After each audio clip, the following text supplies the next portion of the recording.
Buenas tardes, chicos y chicas de la trinchera. Bienvenidos un viernes más a Tech from the Trinches. Este es el primer episodio de una serie de capítulos que vamos a hacer donde el talento femenino va a ser predominante. Creo que tocaba traer referentes en los que personas, en este caso mujeres, que se incorporan a las carreras profesionales techis, se puedan sentir de alguna manera identificadas. Y hoy vamos a tratar un tema que me parece de máximo relieve en un mundo globalizado al que vamos, donde los profesionales técnicos cada vez tenemos menos fronteras y los proyectos cada vez son más globales. Y bueno, hoy vamos a tratar sobre comunicación sin barreras, liderando con seguridad en inglés. Y para ello nos hemos traído a Ana Pose. Hola Ana, ¿cómo estás? Hola a todos, muchísimas gracias lo primero Bruno y Enrique por haberme invitado a vuestro podcast, porque la verdad es que me parece que se hace un trabajo súper chulo y por esta serie de voces femeninas. Y nada, presentarme, me llamo Ana Bose y tengo un proyecto que se llama Tu Voz Americana y es para ayudar a personas, a profesionales, sobre todo en puestos de liderazgo, muchos de ellos en tech, a mejorar sus habilidades de comunicación en inglés. Y me preguntáis cómo he llegado aquí. Pues a través, ha sido muchos años, llevo más de 15 años y emprendiendo mi proyecto sobre 7 años y empecé, yo tengo como un bagaje en comunicación, trabajé como periodista, reportera, entonces a mí me apasiona lo que es contar historias en el mundo de la comunicación y acabé ayudando a profesionales con el inglés. Y lo que fui descubriendo y diseñando el método que ahora entreno a muchos profesionales en él es que el origen es mucho más relacionado con los hábitos, con ciertas cosas relacionadas con nuestras emociones, la falta de confianza, el no tener una forma de practicar la habilidad de comunicarnos, entender lo que es realmente comunicarse de una forma eficaz. Entonces, a día de hoy ayudo a muchos profesionales a sentirse más seguros, con más confianza y a dar esa transición a trabajar en inglés porque se puede y este es un podcast para que descubran cómo pueden hacerlo. Genial. La verdad es que nosotros, creo que en España, nosotros como sociedad, siempre hemos siempre nos hemos puesto nosotros el San Benito de que el inglés se nos da mal, se nos da mal. Entonces, la primera pregunta que queríamos hacerte es, en tu experiencia, ¿cuáles son cuáles son las causas? ¿Cuál es el motivo ese por el cual se nos da mal, se nos da tan mal el inglés, o si realmente se nos da el inglés o si nos da mal el inglés o realmente es otra cosa? Has hablado ya un poco, has dejado caer alguna cosa sobre temas de hábitos y tal. No sé si la cosa irá por ahí o por dónde irá. ¿Nos cuentas? Me encanta la pregunta. Eso además surge muchísimo con mis clientes esto. Yo siempre les digo, pero tú piensa, ¿esto te ha pasado alguna vez pensar que no eres bueno para hablar español? Es la primera pregunta, porque esto viene mucho el tema de las creencias, ¿no? Las historias que hacemos, de las cosas que experimentamos. Entonces, realmente el origen a donde nos tenemos que ir es a nuestro sistema educativo, que en España es un sistema que está, por desgracia, muy centrado en el perfeccionismo todavía, ¿no? En las comparaciones, las notas que sacamos. Entonces, con el inglés, del origen de eso viene de ahí, de la experiencia que has tenido con el inglés a nivel educativo. Porque si te sales de ahí y piensas, por ejemplo, en español, nunca jamás has pensado que no seas inteligente o que no hables bien español, cuando es exactamente lo mismo. Si te pones ahora en el Reino Unido de repente, como bebé, hablarías perfectamente inglés. Entonces, es empezar a entender a nivel de la creencia, ¿no? De dónde viene esa creencia, ese origen de que a los españoles no se nos da bien en inglés. Y sí, la razón es que tiene más que ver con los hábitos, como no hemos tenido espacios para practicar la habilidad sin sentirnos juzgados.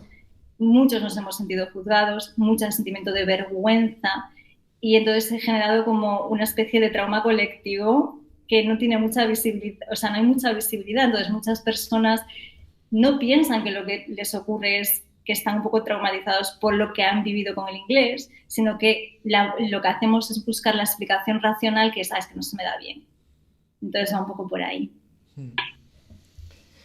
Eh, la parte de la confianza que podamos tener los unos a la hora de hablar en inglés, supongo que por lo que dices será uno de los principales obstáculos, ¿no? Pues es que yo me pongo en la situación, bueno, no me tengo que poner en la situación, a mí me ha pasado que la primera barrera cuando vas a hablar te la pones tú mismo, te cuesta empezar porque empiezas a tener muchas inseguridades. Supongo que será el síndrome del impostor que aparece en muchísimas otras disciplinas. ¿Tú qué consejos o qué estrategias crees que son más efectivas a la hora de superar este síndrome? Muy buenas preguntas, Esteban. A ver, ya las preguntas son muy buenas. Lo primero yo diría que hay que pensar que la habilidad de comunicarnos es un 90% inteligencia emocional, irnos al cuerpo y un 10% lenguaje. Y la fórmula está revertida. Muchos pensamos que es al revés, que tenemos que poner toda la energía en la parte del lenguaje, ¿no? De hasta que no tenga un nivel de fluidez avanzadísimo, tenga todo este vocabulario, y no, porque para tú comunicarte de forma eficaz, lo que tienes que hacer es utilizar un lenguaje sencillo y entender, o sea, tener muy claro lo que vas a decir. Y eso lo puedes preparar. Luego, la comunicación es algo muy estratégico. Es pensar en tu audiencia. ¿Con quién me voy a comunicar? Pues mira, mi audiencia pues son del Reino Unido o son de Francia. No tienen nada que ver. Si tu audiencia es de Francia, ya no va a tener ese acento, ya no va a tener como aspectos del inglés como el connected speech, que te tendrías que entrenar ya de otra manera. Entonces, yo lo que veo es que en nuestro país se ha revertido la ecuación, entonces en vez de trabajar la parte emocional, porque la confianza es una habilidad que se desarrolla, uno no nace con confianza o con carisma, sino que son cosas que uno puede mejorar, y en el caso del public speaking igual, uno aprende a comunicarse comunicando y practicando, y en el tema de la confianza también es, tienes que hacerlo muchas veces, practicar, y de ahí vas creando ese músculo de confianza. Y luego también hay otras, a mí me gusta mucho usar visualizaciones, como técnicas de visualización para entrenar a nivel subconsciente, que viene a ser como una parte que nos lleva al cuerpo, ¿no? Porque lo que le pasa a mucha gente es que como tengo relacionado el inglés con una sensación no segura, lo que haces es protegerte de esa situación que te resulta amenazadora, ¿no? Te resulta extraña. Entonces necesitamos irnos al sistema nervioso, es decir, que empiezas a sentirlo como algo tranquilo, como algo como lo que te pasa en el español. Entonces, empieza sobre todo por entender que para tú comunicarte de forma eficaz no se trata de tener un montón de vocabulario, sino que el que tengas lo uses bien, y para eso tienes que estar tranquilo, y por eso tenemos que irnos al cuerpo. Entonces, yo diría empezar a entender que la habilidad tiene mucho que ver con la inteligencia emocional más que con el estudio de un montón de palabras o la memorización, que tampoco funciona la memorización, sino que tenemos que irnos a ponernos en situaciones de comunicación, y así vamos adquiriendo de forma más relevante el vocabulario. También es otra cosa. Muy interesante. Gran parte de nuestra audiencia, Ana, son gente que pertenece al mundo del desarrollo y tienen roles pues de dirección, ¿no? Tecnológica o de gestión de proyectos, y algunos pues probablemente estén precisamente en la batalla, ¿no? De liderar desde el inglés. Claro, el poder liderar, sobre todo en materias muy ingenieriles, sí que requiere a veces o muchas veces la necesidad de dominar una materia y adquirir un léxico y un argot pues que de alguna manera te permita sentirte cómodo, ¿vale? A la hora de liderar, porque al final tienes que demostrar tu valía, ¿no? Con el conocimiento. Y esto yo creo que no soy el único que piensa que a muchos que estamos ahí nos da pavor, ¿no? Es decir, no sé si es el síndrome del impostor, pero el tener la obligación de autoexigirse un nivel alto de inglés para poder liderar con solvencia, ¿no? En tu equipo. ¿Tú qué consejo darías? ¿Vale? No sé si este enfoque es el correcto o no, o ¿tú qué orientación darías a personas que estén en esa situación? Claro, con el síndrome del impostor, que también viene mucho, está muy relacionado con el perfeccionismo también, porque claro, con el síndrome del impostor tenemos que ver tú como profesional, primero irnos a las fortalezas que tú tienes como profesional y líder de equipos, que son muchas y que van más allá del inglés, ¿no? O sea, tú estás en ese puesto y como decía antes, si tú reviertes la ecuación y le pones el 90% realmente de tu efectividad como comunicador líder de equipos está en tu inteligencia emocional, cambia mucho a la hora de valorar ese, ¿no? De cómo ese síndrome del impostor te está limitando tanto, porque lo estás poniendo todo y es normal, porque es algo emocional. Entonces, digamos que a nivel racional tú dices, el nivel de, hay un montón de excusas porque ese síndrome del impostor está activado, entonces te va a decir, por ese síndrome del impostor, ¿qué vas a pensar? Pues que mi nivel de inglés no es suficiente, que necesito tener todo este jargon, que necesito tener todo este vocabulario.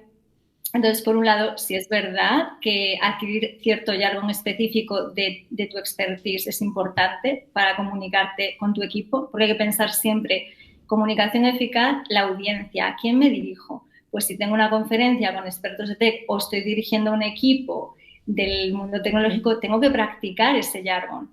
Entonces, eso también lo tienes que hacer, pero siempre de forma estratégica, ¿vale? Entonces, ahí tú ya tienes una vez que podemos también como planificar y tomar acción de cómo lo puedo mejorar, empiezas a sentir el que tomas el control y las riendas, ¿no? El problema del síndrome del impostor es cuando te estás sintiendo limitado porque lo ves que es un mundo y porque no te estás yendo a tus fortalezas. Entonces, entender también que comunicación y lo que convierte a alguien en un buen líder también es saber escuchar, y de hecho saber escuchar para mí es la base de un buen liderazgo, y escuchar de forma empática, hablar de forma asertiva, y todo eso tiene mucho más que ver con aspectos emocionales en la comunicación que con que tengas mucho vocabulario. Entonces me iría a recordarle a las personas que nos escuchan que su liderazgo se construye con muchas otras dimensiones de la habilidad, que no solo es el vocabulario. Si das toda la importancia ahí, es porque el síndrome del impostor al final es una parte de nosotros que nos está intentando proteger de una situación que considera que es amenazadora, o como qué van a pensar de mí, van a pensar que no soy un buen líder. Entonces es trabajar mucho todas esas como dimensiones que nos ocurren, que existen, es entenderlas, es validarlas, irnos a las emociones que estamos sintiendo, que eso nos pasa mucho, y más en profesiones tecnológicas, que es muy racional, ¿verdad? Como muy técnico. Entonces, a veces, ¿cómo gestiono esa emoción? Primero la tengo que sentir y entender lo que me viene a decir. Entonces, yo os diría el trabajo en emociones y el entender en realmente qué es una comunicación eficaz y entender tus fortalezas como comunicador. Claro, trabajar todos estos ámbitos que hablas, a mí se me hace complejo. ¿Tú podrías decirnos más o menos, por ejemplo, cómo sería la metodología con uno de tus clientes? ¿Qué técnicas utilizas para tratar todas estas cosas? Porque claro, estamos hablando de conectar con las emociones, bueno, estamos hablando de algunas cosas que es más o menos fácil decirlo, pero hacerlo... Claro, la aplicación, ¿Cómo lo haces tú? Sí. ¿Cómo son tus sesiones de coaching? Vale. A mí me gusta muchísimo trabajar y en la forma que a mí me gusta decirme mucho al subconsciente, que es como, digamos que si tu mente es un ordenador, ¿vale? Y vosotros que sois de tema de programación, el subconsciente es donde pones como el software, ¿vale? Entonces, de los 8 a los 7 años es como que eres una esponja y vas como programándote, ¿no? Entonces, con todas esas con los programas que crees que te van a ayudar a vivir tu vida de la mejor manera posible. Pero a veces hay algunos de esos software que nos ponen, que se programa ahí, que no nos están ayudando una vez que somos adultos. Uno de ellos es este del inglés. Mi inglés no es suficiente, no soy bueno hablando inglés, a los españoles no se nos da bien en inglés, ¿no? Son, digamos, softwares que no nos están ayudando o creencias que nos están limitando. Entonces, tenemos que irnos a esa parte. El subconsciente tiene mucho que ver con el cuerpo, la inteligencia del cuerpo. Entonces, ¿cómo yo trabajo eso? A mí me gusta muchísimo el trabajo de niño interior. Entonces, me voy a esa parte. Yo lo llamo trabajo en las partes, ¿no? Entonces, el niño interior es una parte del subconsciente, entonces me voy mucho a la integración de esa parte dentro de nosotros, porque el perfeccionismo viene mucho de esa parte, ese niño interno que siente como esa amenaza de no me van a querer, me van a rechazar si cometo este error. Entonces es algo como que nos tenemos que ir a esa profundidad ahí y hacer ese trabajo. Entonces, a mí me gusta hacerlo de una forma muy aplicada a la habilidad de comunicación, ¿no? De todo lo que surge. Entonces, con mis clientes tenemos muchas conversaciones que son muy de coaching, ¿no? Con muchas preguntas, de reflexión, de que se den cuenta de cuál es la evidencia de que esto es verdad. Por ejemplo, si tú me dices, mi inglés, o sea, estoy hablando y es que mi inglés no es bueno. Yo en inglés no hablo bien, ¿no? No se me da a dar bien nunca. Entonces me gusta hacer como preguntas para que veas cuál es la evidencia de que eso es verdad o que hay una historia detrás de ello, resultado de una experiencia que has vivido en el pasado. Porque por lo general cuando esto es así, es que lo que vives ahora de adulto, cuando hay una situación emocional fuerte, te lleva a una historia de cuando eras más pequeño o adolescente, que es cuando realmente estamos como eso, es como el ordenador, ¿no? Los programas de software se están instalando en ese momento. Entonces hago un trabajo de este tipo y ayuda mucho a desbloquear toda la parte, pero ya no solo del inglés, sino de la creatividad. Niño interior está muy relacionado con la creatividad, por ejemplo, en vuestro ámbito, tema tecnológico, el conseguir llegar a soluciones creativas. Para eso necesitamos conectar con la creatividad. Entonces, si tengo una mente más rígida en ese sentido, no, esa parte del niño interior te ayuda a conectar con la creatividad.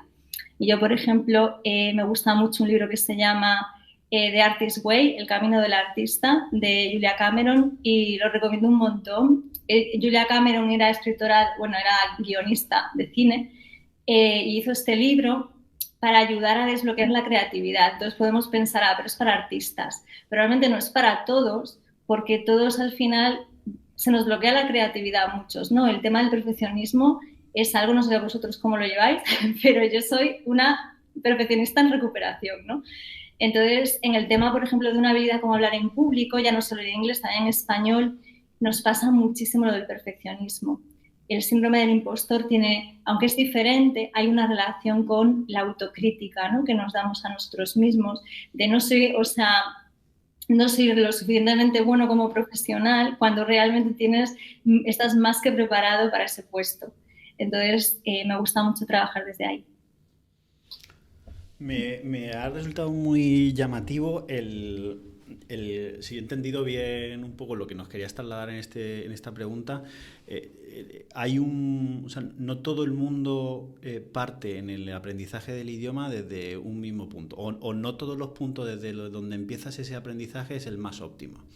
Hay que retrotraerse a una posición quizá de apertura de mente o de ideas que te posibilita tener una mayor posibilidad de adquirir el idioma de una manera, pues, no sé si más interiorizable o más eficiente. Es así, ¿no? Es lo que traslada. Y creo que eso me gusta mucho porque yo soy una persona que, creo que ya en este podcast salió alguna vez, que le gusta mucho el concepto de la liminalidad. Es decir, que tú, por un lado, unes ese concepto de coaching, de psicología, junto con el aprendizaje del idioma, ¿no? Son dos cosas que aparentemente no tienen nada que ver, pero las juntas y encuentras un camino, ¿no? En este caso es un camino profesional que me parece súper interesante. Así que enhorabuena, me parece muy chulo. Sí, a mí una curiosidad también es, pues, no sé, cómo, porque al final estás proponiendo unas estrategias para aprender inglés que no sé si se contradicen con la estrategia más oficialista de la academia, de que existen unos cuantos niveles y hay un nivel mínimo para acceder. No sé si es que se contradicen, pero como mínimo lo que sí que parece que estamos viendo es que esa estrategia no es suficiente y hay que meterle alguna cosa más. Entonces a mí hay una pregunta obvia que me surge es si realmente estos niveles que tenemos, que hay según la escala, puede ser de la A a la C, o pueden ser avanzado, intermedio, proficiency o como sea, ¿vale? Si realmente para ser efectivo y para comunicarse bien y tener éxito en una comunicación hace falta algún nivel concreto. La primera cosa que me ha saltado a la mente es esta. Y la otra cosa que me viene a la mente es, ostras, ¿y cómo has llegado tú a todo esto? Antes nos has hablado un poco de tu trayectoria, pero yo veo que aquí hay mucha combinación de conceptos que los has tenido que cocinar tú misma, ¿no? Porque Sí. no es, porque es una mezcla curiosa en lo que dice Enrique entre psicología, más la cosa más aplicada al idioma y tal. Entonces, a ver, empezando por el tema de los niveles, ¿se requiere algún nivel mínimo para poder ir por ahí con inglés? Vale, genial vuestras preguntas, me encantan. Vale, lo de los niveles. Yo creo que, como en todo, hay cosas muy buenas del marco europeo de niveles, del enfoque académico hasta cierto punto está muy bien, pero es lo que os decía de que yo revertiría la ecuación de el 90% lo daría a entrenar otras partes, ¿no? Porque es la parte de cómo nos comunican. Para mí es toda habilidad de comunicación y la parte del lenguaje en mi entrenamiento, por ejemplo, es que ni la toco. O sea, yo lo que propongo a la persona es tú vas a ir adquiriendo fluidez al sumergirte en el idioma y practicar haciendo presentaciones y siendo estratégico también, porque no te interesa adquirir todo el vocabulario del inglés. De hecho, los idioms tal vez no te interesa utilizarlos porque la persona no te va a entender. Entonces, yo me voy mucho a la comunicación más que al lenguaje. Entonces, las academias están muy enfocadas en el lenguaje solo. Entonces, eso está muy bien para ciertas personas que necesitan eso. Entonces, si ese es tu propósito, porque quieres el prestigio que te da un examen o lo que sea, pues genial. Ahora bien, si eres un profesional y quieres superar una entrevista, de poco te va a servir ese prestigioso nivel avanzado del examen de Cambridge. ¿Te viene bien un nivel avanzado de fluidez? Por supuesto. Yo creo que para un profesional está muy bien tener un nivel avanzado de fluidez, pero como os decía, desde un nivel intermedio te puedes defender a un nivel de liderazgo si eres estratégico y te entrenas bien y tienes muy fuertes las otras partes. Entonces creo que es una especie de como falta de conocer bien lo que supone comunicarse bien en inglés, Muy bien. no solo el lenguaje. Y luego, hablando ya de la mezcla de todo esto, ¿en qué momento empezaste a mezclar cosas? ¿Y en qué momento dijiste, uy, pues me puedo decir, Sí. voy a combinar esto con esto y lo voy a hacer así? Es muy curioso porque yo, por ejemplo, cuando empecé no sabía ni lo que era un coach, ¿no? Entonces, ¿por qué? Porque, claro, yo venía más de, como pues, muchos españoles, de una formación concreta en la universidad, tal. Entonces, vengo del sistema que he mamado. Entonces, para mí ha sido un descubrimiento porque es una persona altamente curiosa. Tengo una curiosidad sin límites. Entonces, yo leo muchísimo, me informo, investigo. Entonces, ha sido pues eso, más de 15 años practicando con personas mi propio interés y curiosidad de ir empezando como un puzzle y poniendo las piezas del puzzle y decir, espera, que esto no está ayudando a esta persona y esto sí, vale. Entonces voy como sumando las piezas del puzzle hasta dar con la fórmula que veo que ayuda mejor. Entonces, de ahí, por ejemplo, también para mí fue mis propios mitos o las propias cosas que yo misma también creía, ¿no? Entonces ha sido como ir dándome cuenta, ¿no? De decir, ¿y por qué hablar en público no se enseña en los colegios? ¿Por qué la meditación, que me parece ya a nivel de neurociencia se sabe que es algo súper potente, no se enseña en los colegios? ¿No? Habilidades de negociación o pues todo el tema de la creatividad. Entonces, al final, pues es la curiosidad, las ganas de encontrar una solución y vas como un poco como si fueras en un laboratorio investigando y fue un poco así. Por eso yo el coaching, la psicología me apasionan tanto, pero también me doy cuenta de lo poco que conocía yo misma, esas habilidades que ahora, por ejemplo, saberme comunicar no es solo hablar, es saber escuchar, ¿no? Hay un montón de dimensiones fascinantes en la habilidad y yo no, las desconocía antes de empezar todo esto. Entonces, el propio proyecto me ha llevado a querer aprender más, para poder dar mejor solución a las personas. Entonces, viene un poco todo como de prueba y error también. Muchos años como de prueba y error. Genial. Oye, súper interesante. Vamos a entrar ya en la fase ya de cierre del programa, Ana, y a todos nuestros invitados le pedimos que nos reveléis vuestras fuentes. Es decir, qué material, qué libro, podcast, aquí vale todo, ¿vale? Así Vale, que pues yo adelante. soy devoradora de podcast me encantan y todos los que consumo están en inglés, por desgracia. Ahora voy a escuchar el vuestro también en español.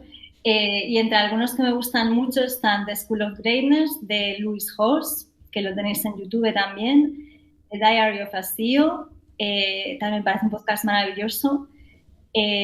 Luego el de Brené Brown, me parece que está súper bien, el de Oprah. Entonces, digamos que yo estoy como muy con un pie en Estados Unidos porque todo lo que consumo viene de allí y luego tal vez me escucho un podcast que me gusta y me leo el libro. Entonces también leo muchos libros, todos de no ficción, que está un poco mal porque es como que estoy obsesionada con aprender, entonces todo el rato leo cosas de no ficción. Pero sí, y luego, pues también, sí, a ver, cuando hablamos de referentes también escucho mi propia intuición, pero me encanta aprender y ahora mismo hay una universidad en YouTube escuchando podcasts que tienen eso, pues charlas con gente fascinante, súper interesante. Entonces sí que soy bastante consumidora de contenidos. Sí, la verdad es que tenemos suerte de vivir en esta era por la cantidad de información que hay. Si la sabemos administrar bien y somos estratégicos, tenemos suerte. Y si tuvieras la posibilidad de retroceder en el tiempo y hacer alguna cosa diferente de cómo lo has hecho, ¿qué cambiarías de cómo has hecho las cosas? Vale, esta pregunta la voy a responder de dos maneras. La primera, no cambiaría nada, por un lado, porque no tendría, ¿sabes? Creo que los retos, las cosas que han sido complicadas, me han dado otras fortalezas, ¿no? Entonces, al final no conocería a la gente que he conocido. Entonces, por un lado, no cambiaría nada. Y luego, por otro, si pudiera cambiar, pues lo primero, ahora a la persona que fui en su pasado le diría sobre todo eso, ¿no? Que los errores al final son oportunidades para aprender. Entonces, que siga aprendiendo, que siga mi curiosidad, que siga las cosas que realmente me hacen sentirme viva y que más me gustan, porque muchas veces lo ves todo tan complicado que a veces tienes ganas de dejarlo. Entonces, creo que el aprender a no ser, sí, a darte a ti misma como el cariño que le puede mejorar a algo que a veces no te lo das a ti, y no, que no te importe mucho lo que piensan los demás, porque al final a la gente no le importa realmente mucho, no le importas tanto, ¿no? Digamos. Entonces, que eso te dé libertad para lanzarte y hacer las cosas que realmente quieres hacer. Genial, muy buenos consejos. Muy bien, muy bien. Muchas gracias. Bueno, pues Ana, se ha hecho corto. Ya hemos llegado al final. Muchas gracias por tu tiempo, por la claridad a la hora de exponer, por tu punto de vista y tu objetivo profesional tan peculiar o diferente, ¿vale? Pero a la vez súper interesante. Y bueno, y a todos los que estáis ahí al otro lado del podcast, pues agradeceros un viernes más el que hayáis estado aquí acompañándonos y recomendar el podcast de Ana, que luego lo pondré en las notas del podcast. Y muchas gracias a todos.